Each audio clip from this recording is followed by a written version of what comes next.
Amén. Pueden tomar asiento, familia, y si tienen sus copias de las Escrituras, pueden seguirme a Génesis capítulo 2. Vamos a estar hoy viendo, dice en el boletín 4 a 17. Yo lo cambié porque esta semana vamos a ver 4 hasta 14. Y la siguiente semana vamos a hablar y ver acerca del pacto de obras y el trabajo del hombre en Edén.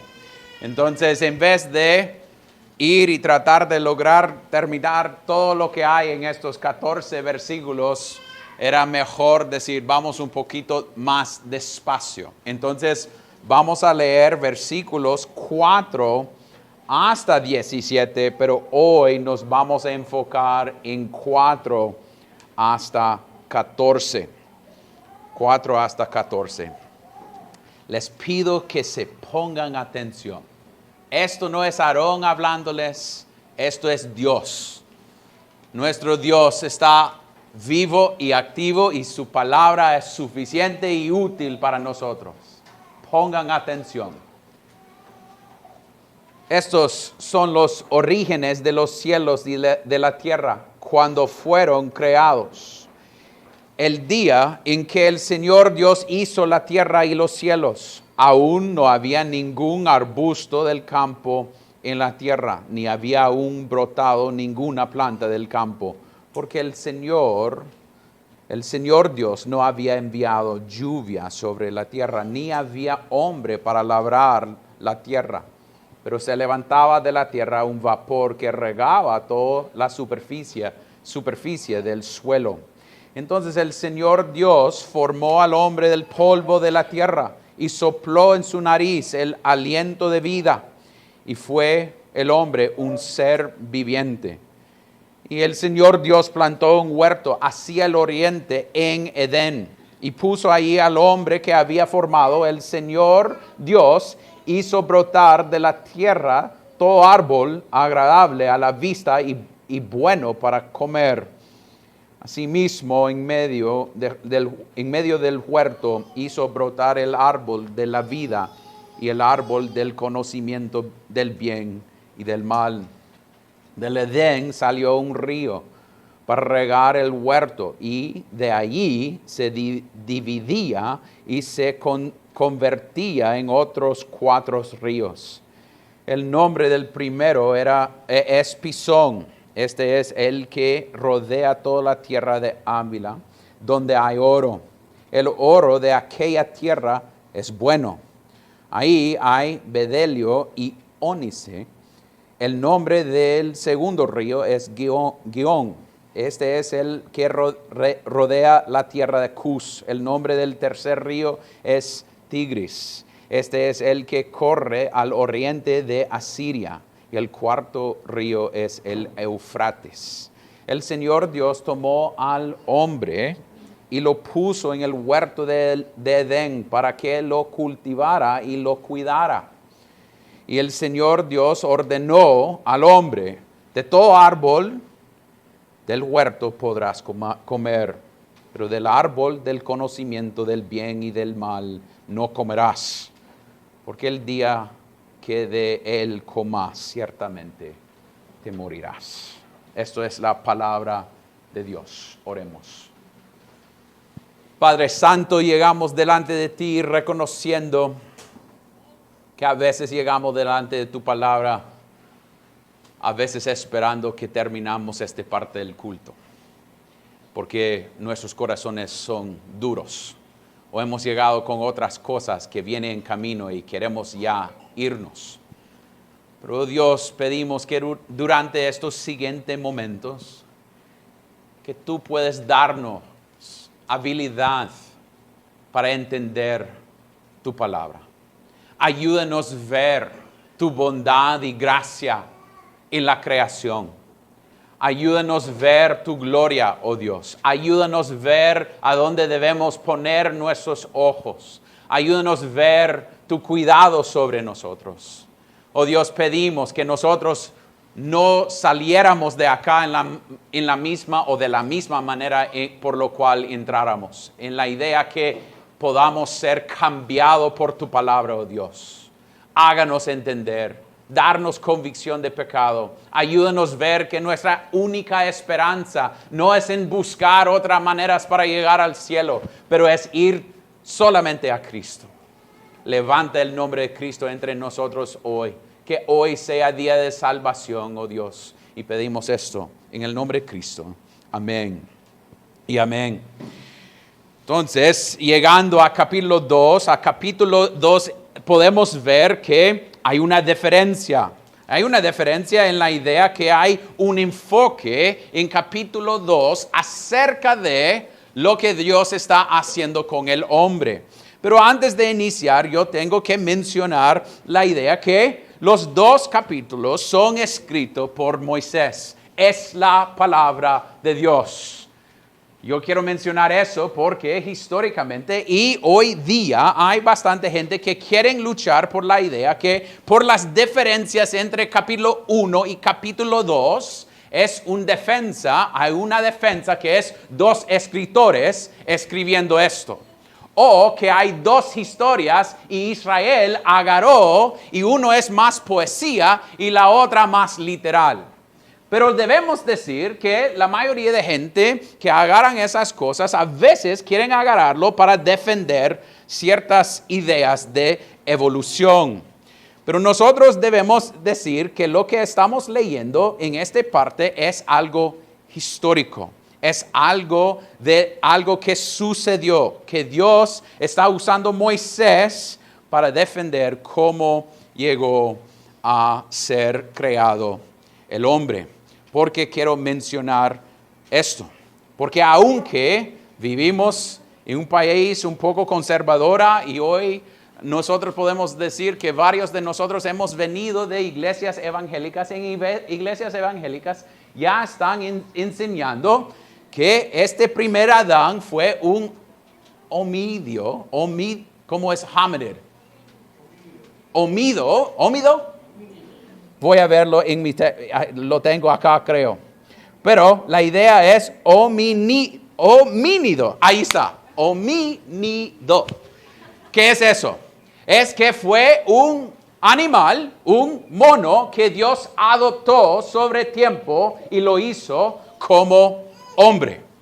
Y es una defensa de tener la idea que Dios no creó exactamente a Adán. Entonces es una defensa de decir, esto no es real, esto solo es poesía, pero lo que estamos viendo es un Dios que es un Dios cuidadoso y es un Dios personal en lo que Él está haciendo con los hombres. ¿Y por qué es tan importante? ¿Y cómo podemos ver eso en el texto? Es importante notar, en versículo 5, dice, aún no había podemos verlo en diferentes lugares, pero en el mitad, aún no había ningún arbusto del campo en la tierra, ni había brotado ninguna planta del campo, porque el Señor Dios. Eso es importante porque ya estamos viendo una diferencia en el nombre que está siendo usado. En capítulo 1 hablábamos de la idea que estaba llamado Dios Elohim. Elohim, el Dios que tenía todo poder. Pero ahora tenemos Señor Dios. Yahweh Elohim. Es un Dios del pacto. Yahweh es el nombre del pacto de Dios. Es que Él dio a Moisés una muestra de un Dios personal. Ahora tenemos esto usado como 22 veces, solamente en capítulos 2 y 3, y por el resto del Antiguo Testamento solo va a ser usado 16 veces.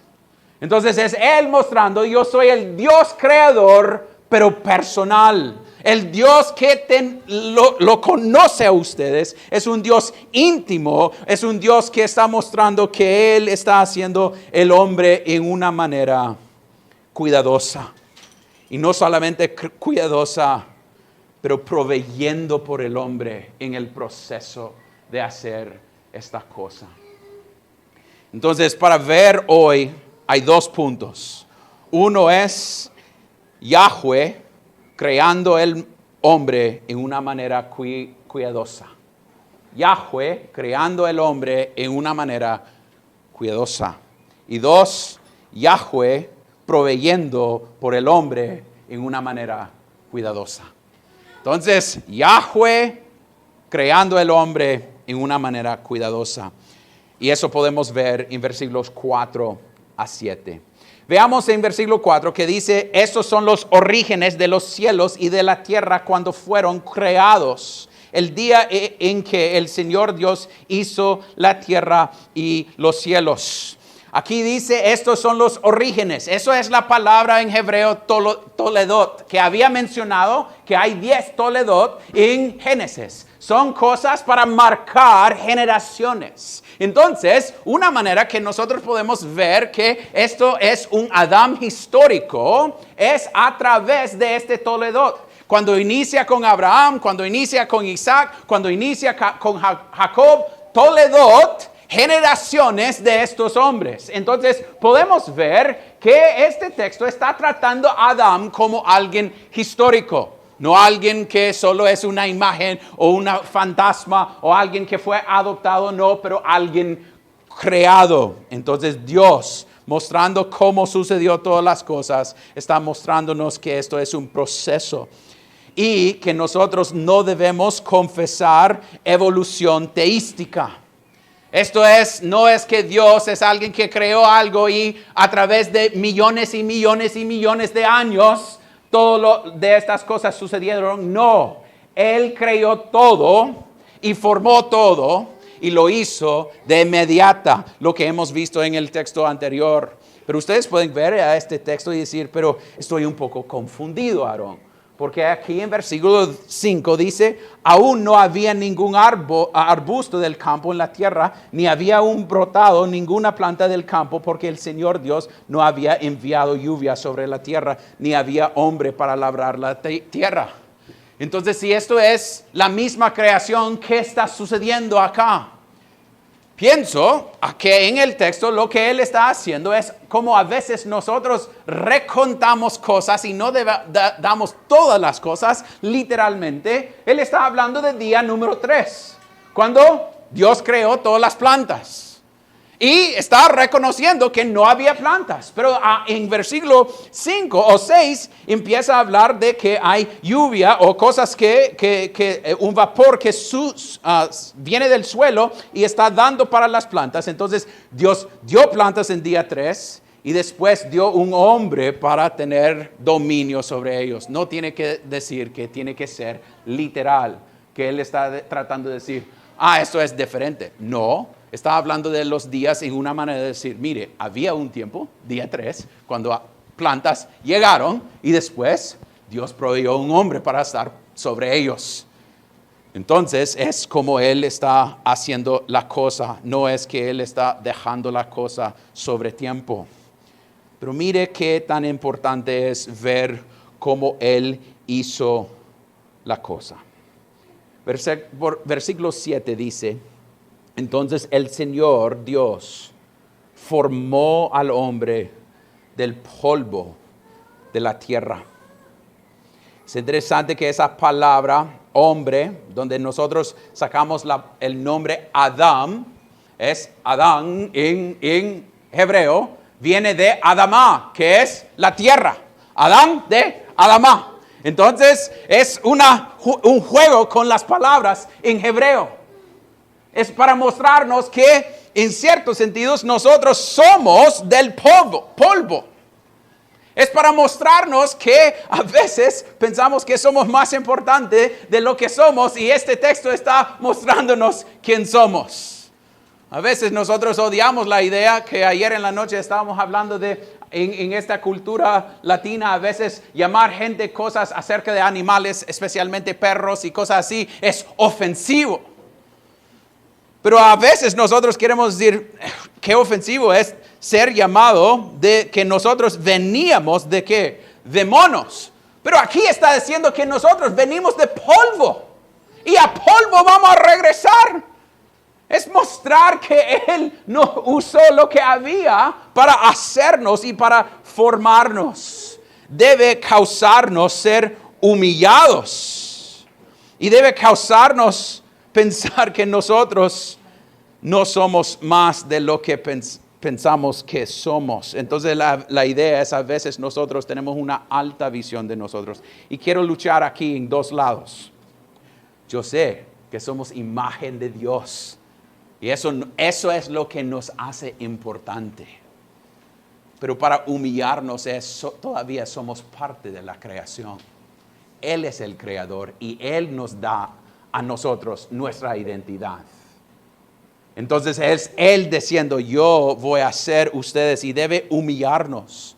Y es en ciertos sentidos, cuando estamos hablando de polvo, cuando los niños van aquí afuera y empiezan a correr aquí sobre este polvo porque no hay grama, y nosotros estamos corriendo, es de esa misma cosa. Él creó el hombre, ese debe humillarnos. Pero al mismo tiempo debe causarnos ver su manera cuidadosa de hacernos, porque en este texto nos muestra cómo Él lo hizo. Entonces el Señor Dios, ¿qué? Formó. Como alguien que trabaja con cosas que están usando sus manos para diseñarlos. Yo soy horrible en todas las cosas de arte.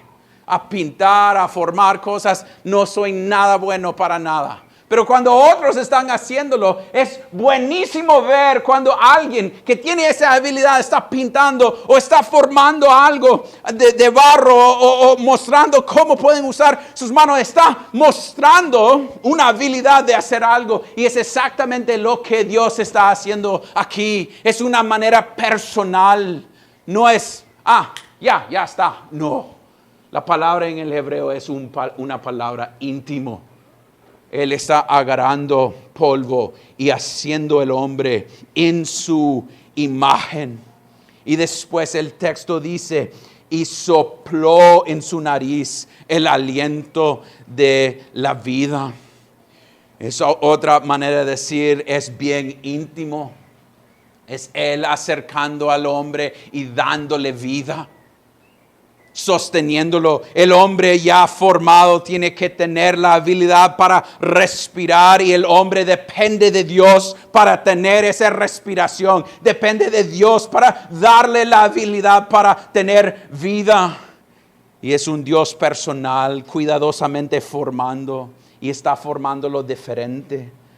El hombre tiene la habilidad para tener relación, para tener comunión. En el texto veamos que habla de árboles, y los árboles son bonitos, y el hombre tiene la habilidad para ver la belleza de las cosas y entenderlo y cuidarlo y cultivarlo y mostrar dominio sobre esas cosas. El hombre es distinto del resto de la creación. Es alguien que ha sido diseñado y formado en una manera específica. Y nosotros podemos decir, wow, qué bonito lo que Él hizo con Adán, pero yo vine de la manera natural que mis padres, y después yo, no voy a entrar a más de eso, pero mis padres y después yo. Pero en ciertos sentidos, Salmo 139 nos enseña que Él nos diseñó. La palabra en Salmo 139 es Él nos formó. En la vientre de nuestra mamá. Él nos diseñó. Entonces ustedes pueden poner su mano aquí afuera y ver todas las cosas que ni a otra persona en este lugar tienen las mismas manos. Y decir, Dios diseñó todo esto. ¿Cuántas veces han ido al espejo y cada uno de nosotros veamos todo lo que tenemos? Las cosas que, mire acá, o si estamos en el proceso de envejecernos, que todos estamos en ese proceso. No hay una persona aquí que no está en ese proceso, algunos más adelantados de otros. Pero veamos, esto nuevo, Dios lo diseñó en una manera cuidadosa, en una manera íntima. Mejor de que usted conoce a ti mismo. Él te conoce mejor porque Él te diseñó, Él te formó exactamente como Él quería formarte. Y una manera tan específica. Niños, eso es una realidad para ustedes también. Dios te formó, su pelo, sus pies, todo lo que sos. es diseñado por Dios. Jóvenes en el proceso del cambio de su cuerpo. Y todo ese tiempo cuando su voz va de, hola, ¿cómo está? Ah, hola, ¿cómo está? Eso fue diseñado por Dios. Y es Él actuando, no es que Él está solo actuando como un reloj y dejándolo suceder. No, Él está diseñando cada parte, cada detalle, cada cosita. Y está haciéndolo, mujeres, en el cambio para que ustedes puedan tener bebés. Y ese proceso es Dios haciéndolo en una manera íntima. Nos da valor y dignidad en la idea que nuestro Dios no es un Dios lejos. Es un Dios que nos formó, que nos conoce, que nos diseñó como Él quería hacerlo del polvo, usando el polvo para hacerlo. Pero es Él que nos da esa habilidad de ver nuestra dignidad, que Él tenía interés en diseñarte. Mire la idea que usted existe. Calvino dice, es una misericordia de Dios que Dios no nos hizo como burros o perros. Nos hizo como hombres y mujeres. Y eso viene de, si ustedes solo cuentan la providencia de la cita o la cosa que sucedió, que usted existe. Si es algo que viene de una historia difícil o una historia buena, Dios está usando todo para diseñarte. Puede ser que usted dice, no, Aarón, ¿cómo llegó yo? Mis padres tenían un matrimonio horrible, pero mire cómo Dios usó esas cosas difíciles para causar que tú podías tener vida y ser un humano y recibir de su gracia. Es una bendición, y Él te diseñó. Él te diseñó exactamente como Él quisiera hacerlo. Y yo sé que entre nosotros hay varias gente que su historia es difícil, que lucha con la idea de sus padres o de su familia biológica y cómo han llegado a este punto. Pero este texto nos muestra un Dios que está actuando en una manera bien específica. No es un Dios lejos. Es un Dios que usa todo lo que Él puede usar lo que sea para hacernos y diseñarnos como Él quería hacerlo. Si usted está aquí sentadito escuchándome, es Él sosteniéndole, es Él causando sus pulmones funcionar, aunque hay polvo a todo lado aquí en Tegucigalpa o humo. Es Él causando que su sangre funcione. Es Él causando que su mente pueda escuchar mi mala español y traducirlo a español buena. Es ustedes que pueden ver la providencia y la gracia de Dios en conocernos en una manera tan bondadosa. Es Él formando, Él haciéndolo, Él actuando en una manera para mostrar su gracia con el hombre. Entonces podemos confesar que ni tenemos un pelo hoy que está fuera del lugar, que Él no formó. No hay nada sucediendo en nuestras vidas que es fuera de su control. Pero si queremos decir que Él nos creó en una manera cuidadosa, también tenemos que decir que Él proveyó para nosotros en una manera cuidadosa. Y podemos ver eso en el texto de capítulo 8, versículo 8 hasta 14, cuando empieza a hablar de Edén. Versículo 8 dice, y el Señor Dios plantó un huerto hacia el oriente en Edén y puso allí al hombre que había formado. El Señor Dios hizo brotar de la tierra todo árbol agradable a la vista y bueno para comer. Asimismo, en medio del huerto hizo brotar el árbol de la vida y el árbol del conocimiento del bien y del mal. Entonces, lo que podemos decir que este es un lugar histórico, porque miren, el texto dice que Él plantó un huerto hacia el oriente en Edén. No es el jardín de Edén, ¿sí? Es de Edén, pero es en una parte de Edén. No es todo Edén, es un lugar en Edén. Que Él plantó un huerto, formó el hombre y lo puso el hombre en ese lugar. Podemos decir, entendiendo dónde están los ríos, que podemos decir que es Mesopotamia o en ese lugar, pero no exactamente sabemos dónde estaba. Pero podemos decir que este lugar era un paraíso, un regalo generoso para el hombre. ¿Cómo podemos decir eso? Que es decir que Él lo hizo como un lugar de abundancia y belleza.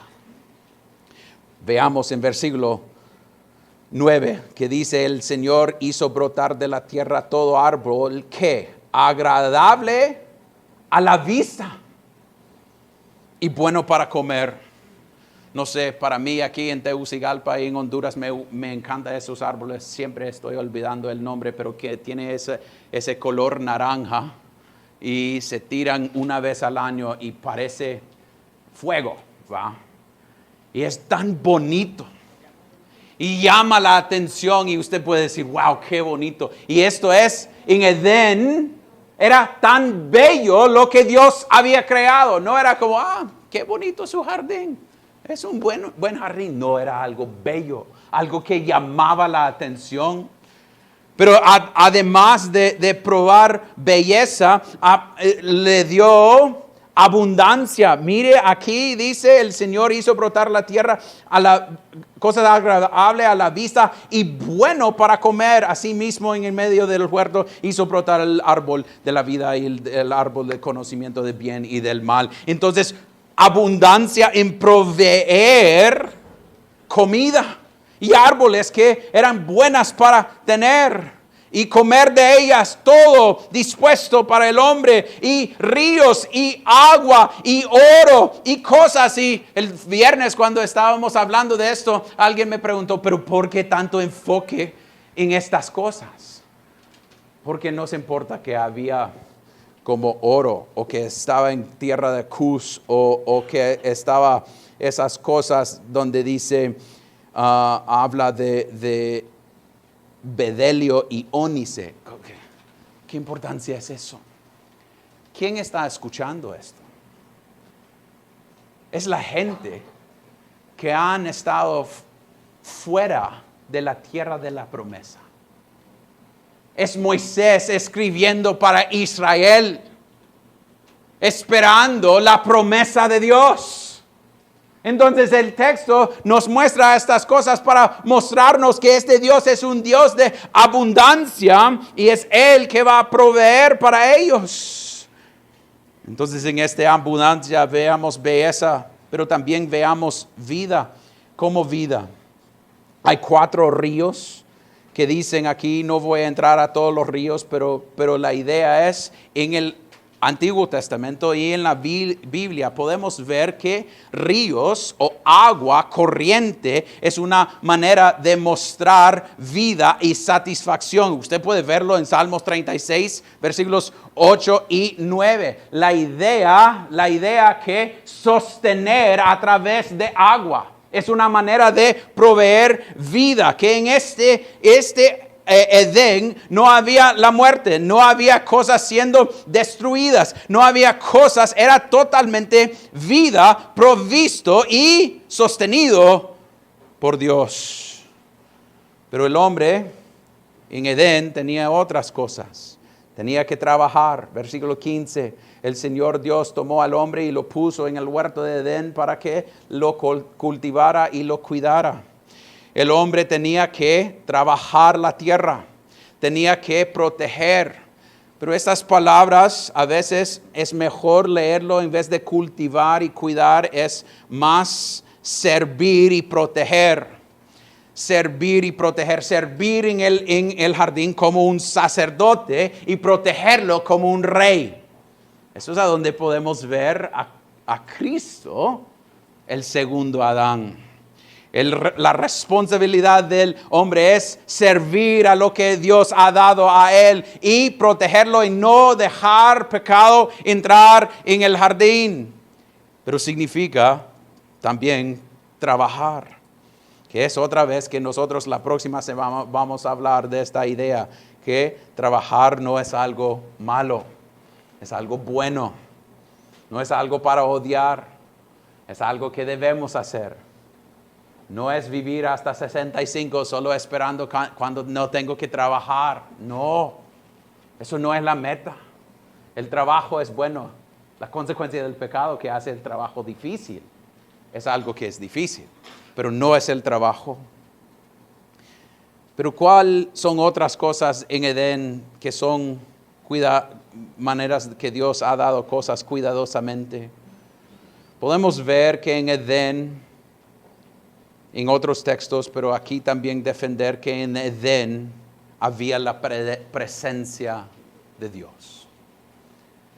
La idea que no solamente dio todas las cosas, pero también dio a Él mismo en Edén. Estaba ahí. Como Edén, podemos ver cuando llegamos a ver el templo que Salomón hace, el modelo es Edén. Hay varias cosas que podemos ver, cómo está puesta la puerta, cómo están las cosas adentro. Está sobre un monte, puesto sobre un monte de Sión, y después Edén estaba sobre un monte. Podemos ver eso en Ezequías capítulo 40 a 48. Ustedes pueden ir y ver todas esas conexiones, pero la idea es la presencia de Dios ahí. ¿Cuál es la importancia del templo? ¿Por qué el templo? ¿Por qué tener el templo en Israel? Es donde Dios se habitaba personalmente con la gente. Es una importancia de ver que en Edén había Dios. Estaba en todo el mundo, todos los cosmos, pero en una manera especial con Adán en Edén. Pero además de eso, nosotros podemos ver que Adán, en tener la presencia de Dios, también tenía en el jardín comunión con Dios. El hombre no tenía pecado. Podía estar con Dios. Él tenía una relación íntima con su Dios, sin pecado, sin separación. Podía caminar con Dios en Edén y tener esa comunión en una manera bien específica. Y es ver en Edén, cuando leemos el texto, cómo este Dios en una manera bondadosa nos creó a Adán y lo puso allí. Después creó el huerto y puso a Adán allí, y en el huerto dio todas las cosas. Entonces lo que debemos ver en este texto es un Dios lleno de bondad, lleno de misericordia, lleno de gracia. Es un Dios proveyendo todo para el hombre. Es interesante cuando Satanás empieza a atacar a Adán y Eva. ¿Qué es la cosa que él quiere atacar? La bondad de Dios y su misericordia en darles todas las cosas. Él es bueno de verdad. Ya que tenés todo esto, ¿por qué no tenía esa cosita? Él quería atacar a la gracia de Dios. Este texto está mostrando que Dios proveyó todo para el hombre. Este Dios estaba trabajando en una manera bien íntima con ellos, pero el diablo quería mostrar que este Dios no es bueno. Y yo quiero decirles, puede ser que hoy en día, por las providencias que han sucedido en su vida, puede ser que ustedes piensan lo mismo. Puede ser que usted vea su vida y piensa que este Dios es alguien duro y malo. Y podemos ser convencidos por lo que escuchamos por afuera. Pero las Escrituras nos muestran un Dios íntimo, un Dios que nos conoce y provee para nosotros. Y también debemos ver que este Dios que proveyó todo, creó el hombre, lo puso en el jardín y después dio árboles, dio todas estas cosas para sostener el huerto. ¿Qué va a suceder? El hombre va a pecar. El hombre va a denegar a lo que Dios proveyó para él. Y debemos pensar, familia, que a veces pensamos que pecado es algo bien light, bien liviano. Pero mire lo que sucede cuando el hombre peca. Que solo es decir, él comió una fruta y es nada. Pero nosotros A veces pensamos tan light de nuestro pecado. Pensamos que mis mentiras no son tan pesados. Hombres que sus ojos que no pueden controlar son algo leve. Niños, sus pequeñas mentiras que están dando a sus padres, que piensan que nunca se van a saber la verdad, no es algo tan horrible. No, es contra un Dios santo, un Dios que te creó, un Dios que te formó, un Dios que cuidadosamente, que conoce a usted. Su pecado es contra Él. Nunca debemos pensar que el pecado es algo light o algo liviano o algo que nosotros podemos pensar, porque eso es la mentira del pecado. Que Dios no es bueno y Él no va a proveer todo, entonces yo tengo que hacerlo. Yo tengo que buscar a otros ríos y otros huertos que van a darme satisfacción. No, Él está proveyendo todo para ellos. Y ellos, en su manera de pecar, pecaron contra este Dios. Y piensan que Dios debe darles más. Y piensan que pueden tomar ventaja sobre o aprovecharse sobre la bondad y gracia de Dios y después decir que no es suficiente. Familia, quiero animarles a saber que su pecado, su manera de hablar de otra gente, su manera de matar en su corazón, lujuria que está en su mente, su deseo para acumular cosas, su deseo para tener otros dioses, son pecados que son suficientemente grandes para enviarte al infierno para toda la eternidad. Y debemos ser honestos. La próxima semana vamos a hablar de esta realidad cuando hablamos de la consecuencia de quebrar el pacto de obras. Pero nosotros podemos ver que cuando el hombre peca, cuando él caiga en su pecado, pierden el paraíso. Pero lo bueno es que desde ese momento, desde Génesis 3:15, el resto de la Biblia es acerca de Dios redimiendo todo, restaurando todo. Él diciendo, lo que usted no podía hacer, yo lo voy a hacer para ustedes. ¿Cómo? Aquí nomás. En la cena del Señor es una muestra de lo que Él iba a hacer para ponerlo en orden, para reganar paraíso para nosotros nuevamente, para hacer lo que Adán no pudiera hacer y después darnos acceso. Eso es una muestra que la Biblia desde este momento está en paraíso. No hay pecado en el jardín. Nosotros sabemos que van a caer y cuando caigan, no hay esperanza, pero Dios da esperanza en Cristo. Y veamos toda la palabra de Dios mostrándonos esa realidad que estamos marchando a un nuevo Edén. Es interesante, capítulo 2 de Génesis empieza en un jardín y en Apocalipsis 22 termina en una ciudad. Si quieren ir a Apocalipsis 22, vamos a leer versículos 1 a 5. El paraíso está perdido por el pecado del hombre.